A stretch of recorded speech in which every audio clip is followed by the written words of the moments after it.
Good morning guys. So magre-repair tayo ngayon ng Epson 3110. Na ang problema niya ay ito, yung black. Hindi siya klaro. Ang resulta ng nozzle check niya ay ito siya. Yan. Okay naman yung colored, pero yung black putol-putol na. So hindi na siya klaro guys. Yan. So paano ba natin gagawin ito? Okay? So hindi po ako technician, mahilig lang po ako mag-DIY sa kapapanood po ng mga YouTube. So doon ko po natutunan na mag-repair po ng printer na kagaya ng Epson 3110. Okay guys, so ito na yung Epson 3110 natin. So bago natin i-repair yung black niya, nakikita ba ninyo yung yung dalawang red na nagbi-blink? So sa ating monitor o sa laptop, makikita diyan na service required. So hindi na siya nakakapag-print. So ang sabi doon, a printer's ink pad is at the end of its service life.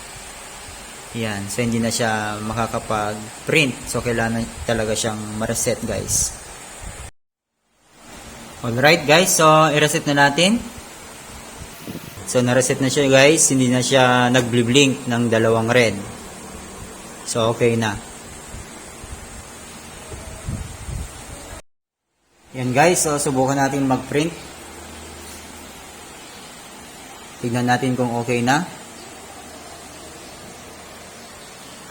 So i-check muna natin yung nozzle niya.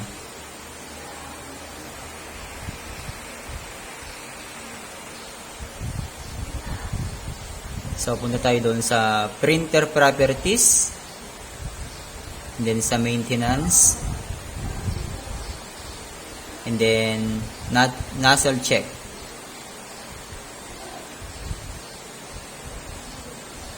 And then print.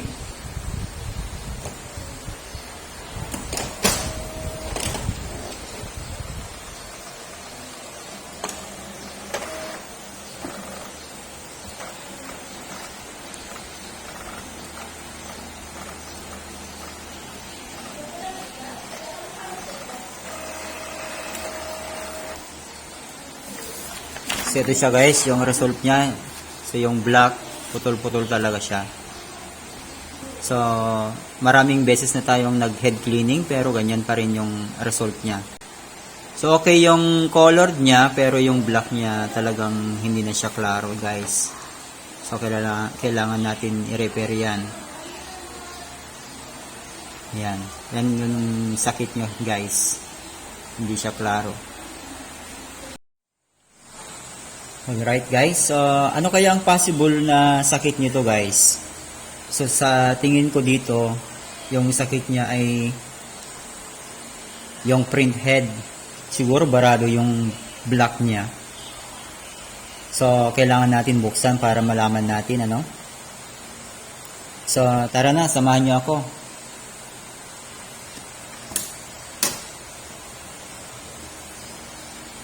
Okay, so bubuksan natin dito. So meron dalawang tornilyo dyan.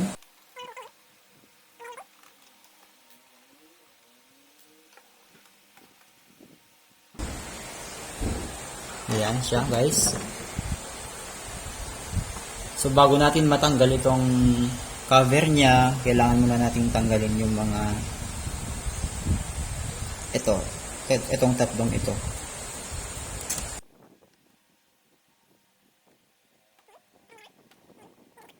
Yan, so dahan-dahan lang guys baka masira natin. And then pwede natin tanggalin ito. So ipaleft lang na natin kapag ganon. Yan. Yan guys, nakatanggal na.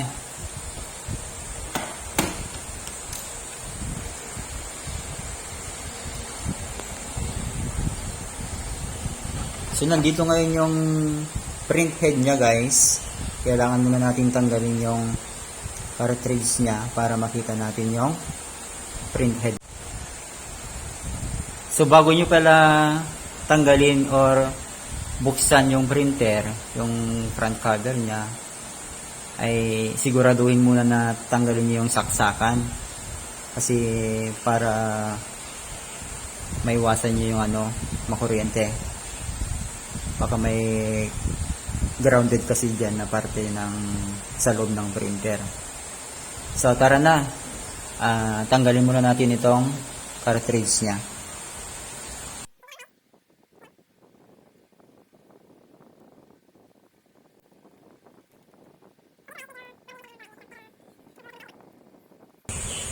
Ayan, so natanggal na yung cartridge. Ayan. So dapat tandaan nyo guys na yung pagkasunod-sunod ng cartridge para hindi tayo malito mamaya pag binalik natin. So paalala lamang guys na hindi po ako isang technician. Isa rin lamang akong nanonood sa mga YouTube. Kapag mayroon akong bakante, nanonood ako sa YouTube ng mga ganito. Para sa ganun,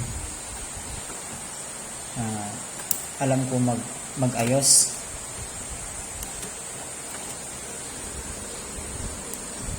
Para pag may nasirang mga printer na ginagamit natin sa pag-print ng ating mga module, yan. So alam natin na ayusin yung mga guys.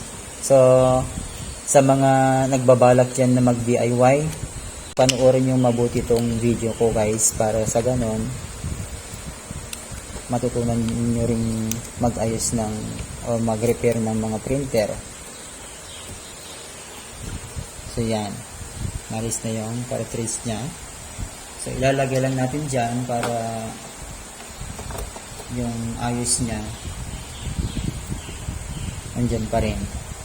Okay, so ayan na guys yung print head natin. Ayan. So yan yung tatanggalin din natin. So bago matanggal yan, kailangan muna natin tanggalin ito para maiangat yung print head. So ito muna yung tanggalin natin. Okay? Okay guys. So tanggalin natin.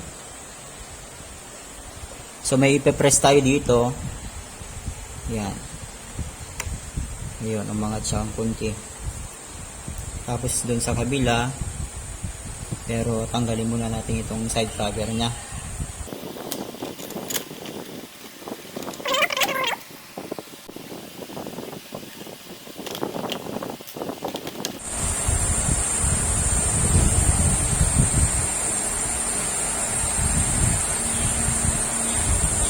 Kailangan muna natin tanggalin to guys para matanggal itong side cover.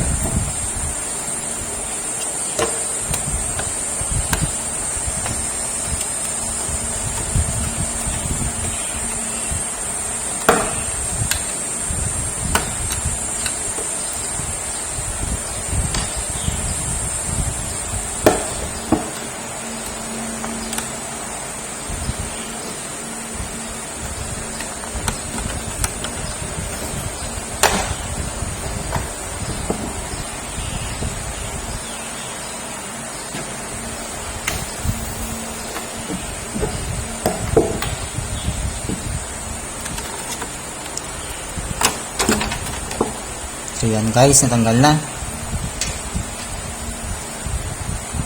So sisikwatin na natin yung kailangan natin ng ballpen na pang sikwat. So gaya ng sinabi ko kanina, sisikwatin ito, tapos yung nandito.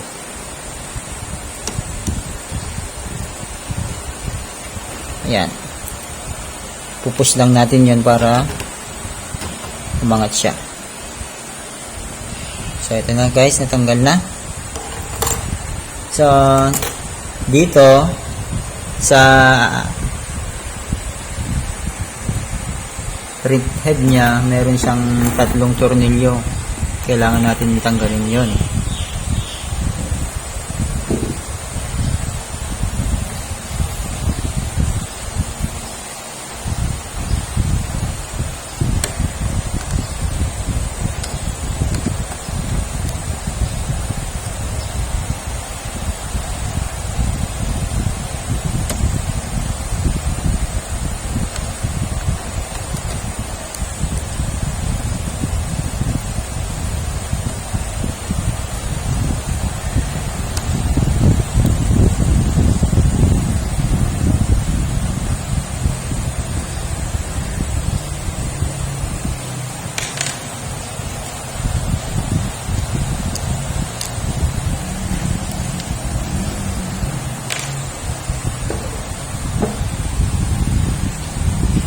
Guys, natanggal na yung mga tornilyo niya.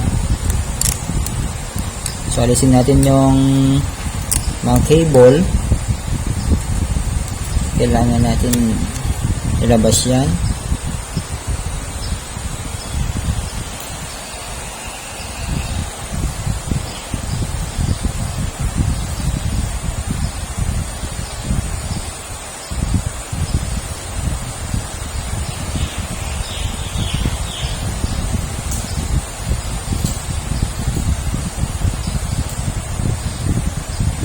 Kumuha tayo ng long nose para masungkit,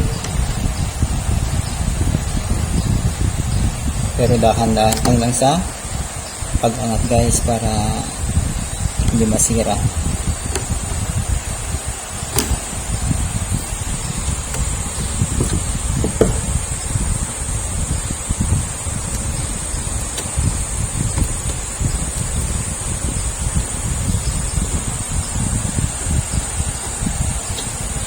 Ayan, umangat na siya guys.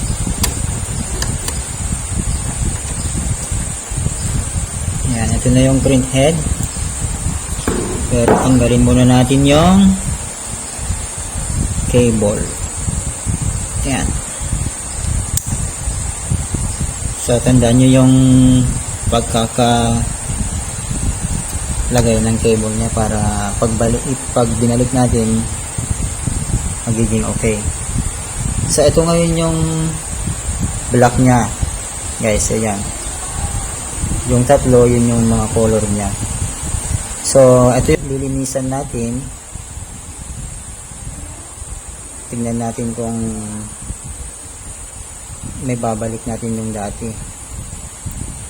Okay? So, ito yung mga kailangan natin. So, kailangan natin ng tissue. Yan. So, dapat ilalagay dito yung print head. Kasi dapat natin iwasan na magkagasgas yan para hindi masira guys. So, dyan natin ilalagay. Tabi lang natin muna.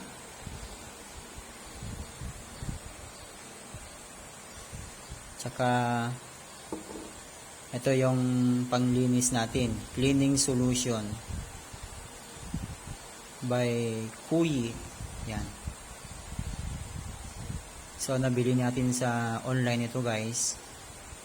Napakamura lang ito. At saka yung syringe niya, kasama na rin. Ito. Syringe. So, meron din tayo dito na container o yung baso dyan. Para gamitin natin. Dapat sakto lamang.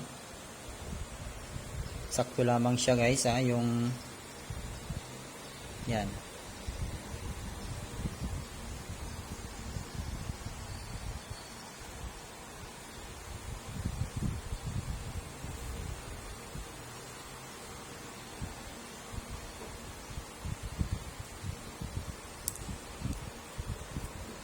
So, bubuksan na natin yung cleaning solution.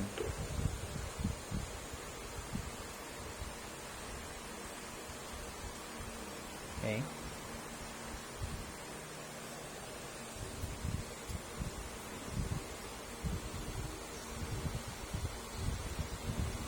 Kahit konti lang yung gagamitin natin dito.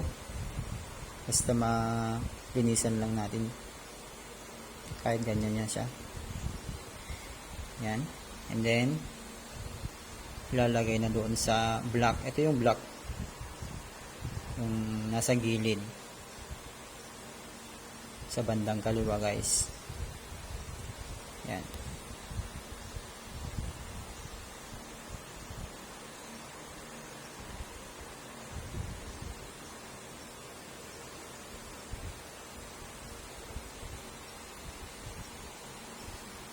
Yan, ipe-press na natin.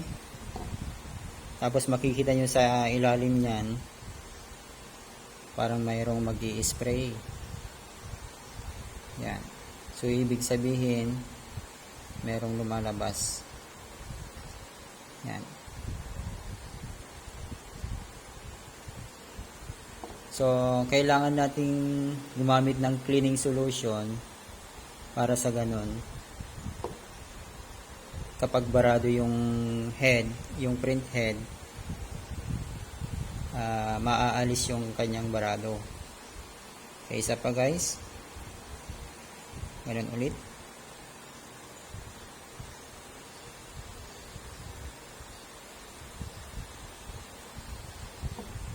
Yan. So, punasan natin yung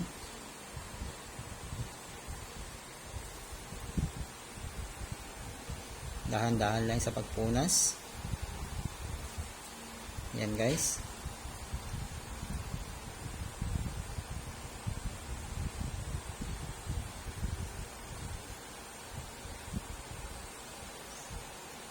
Yan, okay na siya.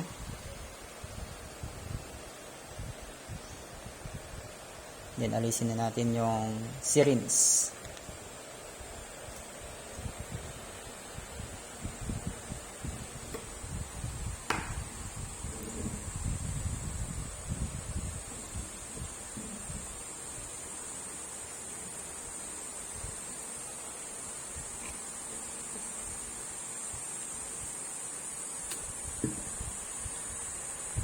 Okay, pwede na nating ibalik doon sa printer, yung print head. Doon na siya. Yan.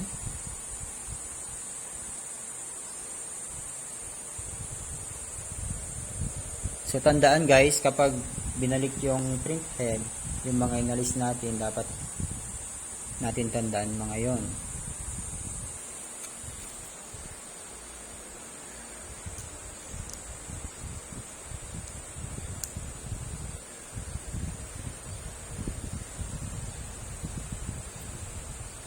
Yan, itulak lang para mag-lock.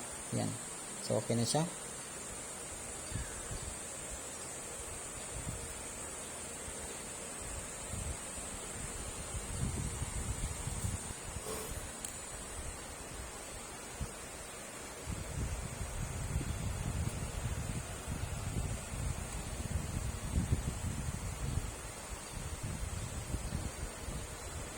Yan, so dahan-dahan lang sa pagbalik. Yan. And then, balik na natin yung tatlong tornilyo niya.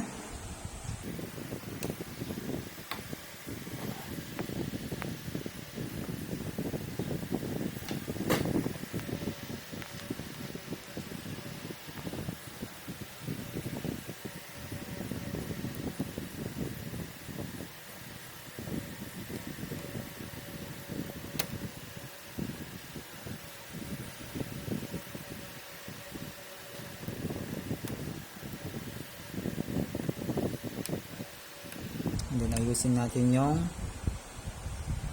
cable.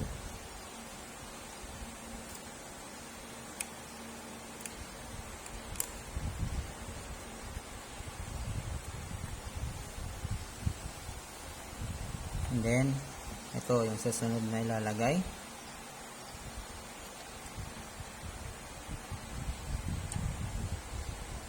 So, dapat ito magkatapat. And then, dito siya sa white. Yan, i-push lang natin. Yan, nag-lock niya. Nag-lock na siya. And then, susunod na babalik natin ay yung side cover.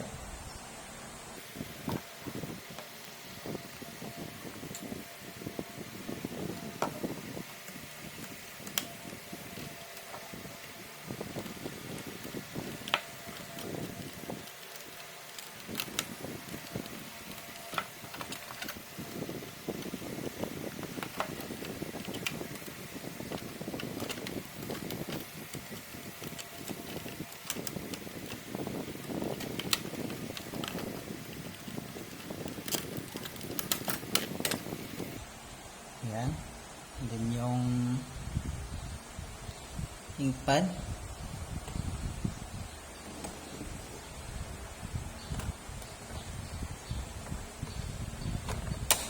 Yan, nag-lock na siya. And then yung tornilyo.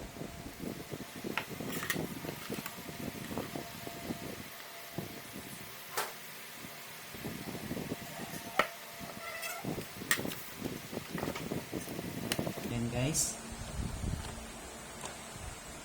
Tapos yung cover niya. So ang pagbabalik nito ganyan lang. Yan. Tapos i-slide lang na pakaliwa. Yan. Tapos ilagay ulit yung tornilyo niya.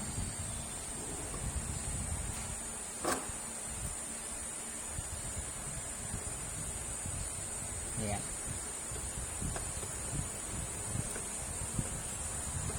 Okay na yung side cover. Balik na tayo sa print head. Okay, balik na natin ngayon yung cartridge niya. Ayan.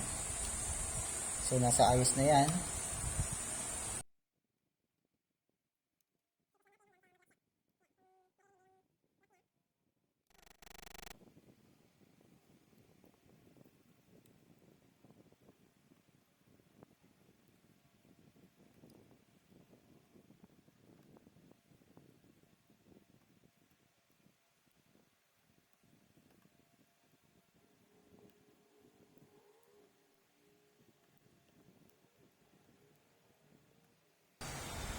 Ayan. Ayan, balikan natin yung cover.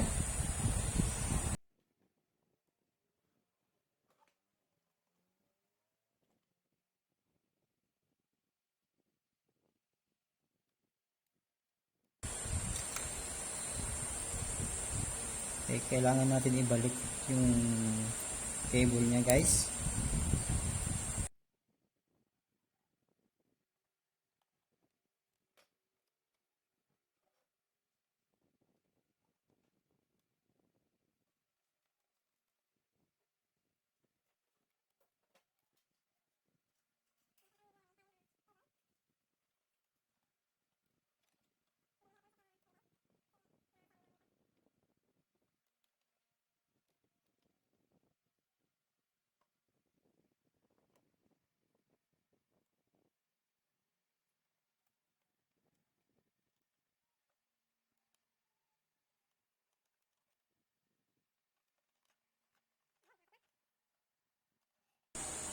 And then close na natin.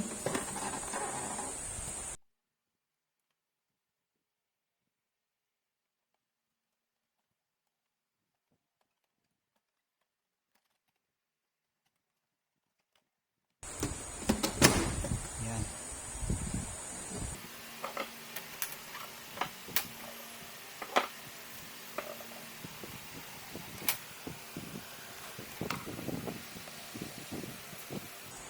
Lagay din natin yung dalawang tornilyo.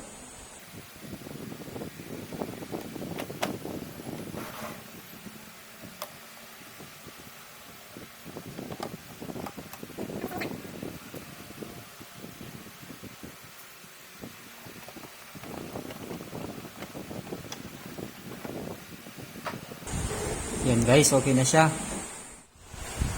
Tara na, subukan na natin guys.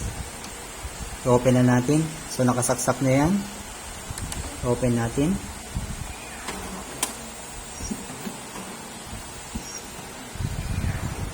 Yan. So, bago pala tayo mag nozzle check, kailangan muna nating mag head cleaning ng 3 beses. Kasi naglinis tayo ng print head. Ayan, 3 beses natin i-head clean.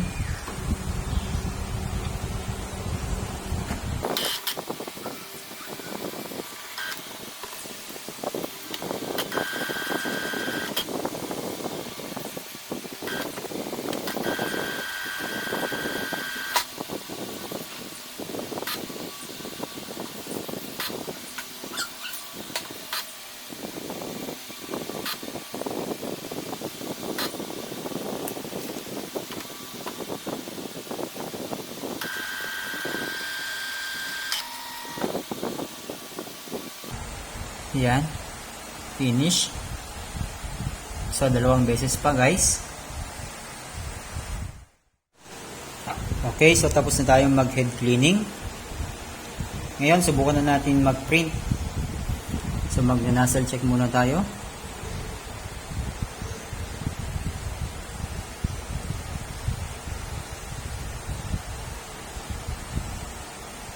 Yan, nozzle check.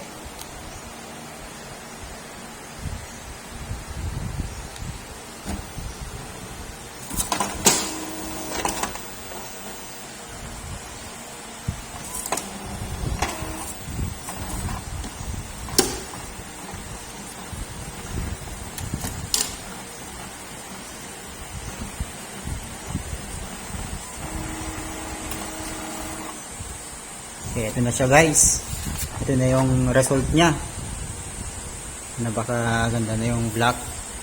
Kanina, ito yung yan. Yan yung problema niya kanina. Ngayon, okay na siya. Napakalinaw na yung black. Ayan. So, subukan natin mag-print ng module.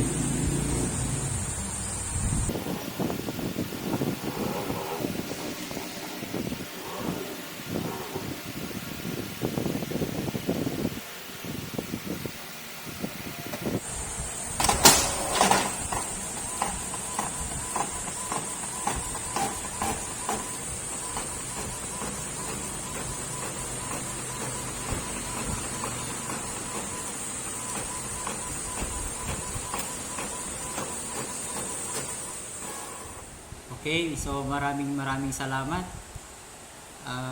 at sinubaybayan nyo ang aking video sa pagre-repair ng Epson L3110 na yung black ang sakit niya, at doon napag-alaman natin na yung print head ang sira niya. So nilinisan natin at yun, nagtagumpay naman tayo. Maraming salamat. So sana suportahan nyo yung aking YouTube channel. So bye bye, hanggang sa muli.